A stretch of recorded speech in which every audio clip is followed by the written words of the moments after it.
Assalomu alaykum YouTube kanalımıza abunachilari. Yana bir son ukamiz o'zlarimizning Bag'ot tumanida bo'ldi. Kuxunli mebel ishlab berdik. Kuxunli mebelni ko'rishingiz mumkin. Aksvet bilan o'rmon svetda bezurishga variantda ishlab berdik. Shu kuxunli mebelimiz 4 metr bo'ldi. 12 million so'mga bitgan kuxunli mebel. Ko'rishingiz mumkin bu kuxunli mebelimizning birinchi qismi. Birinchi qismida ikki qator shunday deb asma qilib berganmiz. Pastindagi bilan 3 bo'ladi. Bu kuxunli mebelimiz 3 million so'mdan ishlab berdik, lekin ahamiyat berasizlar, boshqa kuxunli mebeldan balandroq bo'ldi.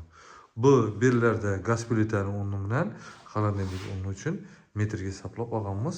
Balandchi qismi shuning ichida kirib ketadi. Materiallar bilan qisqacha tanishtirib o'tsam, eng yaxshi materiallardan qo'yib berganmiz, ko'rishingiz mumkin.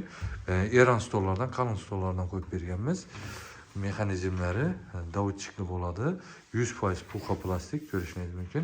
Akrillari matvi eng yaxshi akrillardan birlarini, shu akrillarni mas etib ko'k svetda ishlab berdik. Ichki qismlarini esa oq svetda 100% indifdan bo'ldi. Bellarda bitish joylari moykalarni yaxshi moykalardan simisitrlari bilan birga qo'yib berdik. Bu yerda tortmalardan kelsak, ichki qismlari panel bo'lmaydi, indif bo'ladi. 32 kunlargacha garantiya ko'taradi. Skritli mexanizm, tandem mexanizm bo'ladi. Davutchikli mebelimiz shu variantda bo'lib chiqdi.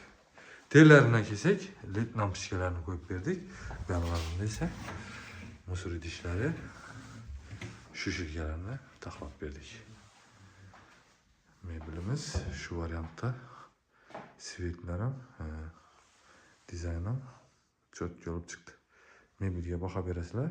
O'z fikrlaringizni kommentariyada yozib qoldiringlar. Kimga shunday mebellar kerak bo'lsa, ularga murojaat etaverasizlar. Bizlarda mebel borib razmer olish ustanobga besplatniy bo'ladi. Xorazm bo'ylab boshqa ularga kelishgan narxlarda bo'ladi.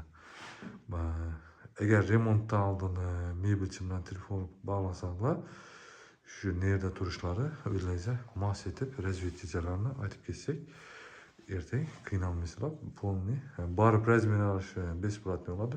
Bemalol mebel haqida ma'lumot kerak bo'lsa, telefon qilishingiz mumkin. Telefon raqamlarini kommentariyada, описаниеda qoldiraman. Bemalol telefon qilishingiz mumkin.